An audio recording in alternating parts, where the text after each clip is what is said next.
They help heal with smiles and compassion. Their positive attitudes can go a long way when patients and family members are under stress. They deliver hope and help shape patients' first impressions of a hospital. They work without pay in a variety of hospital settings, but they are critically important members of the healing team. Meet some of Brevard's best hospital volunteers. When Ernest Williams began volunteering at Health First Palm Bay Hospital, it was a decision he never regretted. During his 6 years of service with the hospital, Williams has provided more than 3,000 volunteer hours, primarily with badging duties in the emergency department and as a greeter at the hospital's entrance. "I'm happiest when I'm giving back to the community in a meaningful way," says the Palm Bay resident. Debbie Cox, Vice President of Parish Medical Centers Auxiliary, wears many volunteer hats at the medical center, including manning the evening volunteer shift, notorious for its sparsity of available manpower. "I've had my husband, daughter, and mother-in-law working the shift with me," says the Titusville resident.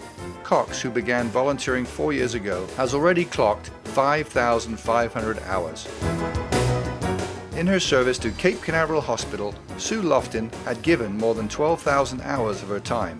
Since 2004, her wonderful talents have been shared in more than 10 different services across this facility, says Leon Scher, Manager of Volunteer Services for the hospital. Sue has led this auxiliary by exhibiting amazing dedication, southern grace, and a unique sense of humor. Norma and Don Cerny have each accumulated approximately 3,500 hours of service to Wusthof Medical Center Rockledge. They joined the Volunteer Corps in 1999, not long after moving to Brevard. Even after a 2003 stroke left one of her arms paralyzed, Norma still volunteers at the information desk. Don volunteers every Tuesday as a courier, delivering equipment, medications, and supplies throughout the hospital. The Cernys believe that giving back to the community brings them great rewards. When Sue Ellis retired in 2006 from a career of customer service, she became a hospital volunteer at Wusthof Medical Center, Melbourne. Ellis brings decades of experience in helping the public to Wusthof, which entails helping patients and visitors at the information desk.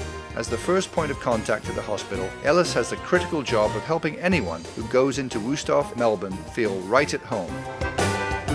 It is 5:30 in the morning and Vieira Hospital volunteer Nance Burrows is already welcoming patients to the surgical reception area. Nance is only half of the Burrows volunteer team. Her husband Phil also volunteers at Vieira Hospital. The couple decided to give of their time and talent to Vieira Hospital after Phil underwent heart surgery at the facility. "We wanted to give back, and we thought that this would be the perfect place," says Nance. For 13 years, visitors and patients at Sebastian River Medical Center have often been greeted by the smiling face of Roberta Wessels, who as part of the hospital's auxiliary mans the front desk of the hospital several hours a week. Her husband Herman is also in the picture as one of the genial guys who drive the golf carts at the medical facility. Roberta is happy to lend a helping hand whenever needed, even assisting the hospital's busy emergency department. Margaret VanBeaver has volunteered at Health First Homes Regional Medical Center since 1964. She has given them over 34,000 hours of dedicated service. During her tenure, Margaret has served as a courier and at the surgical intensive care desk, but her assignment to the emergency department was love at first sight. "It's where I felt I could do the most service, even if it's just bringing a smile to a patient's face," says VanBeaver.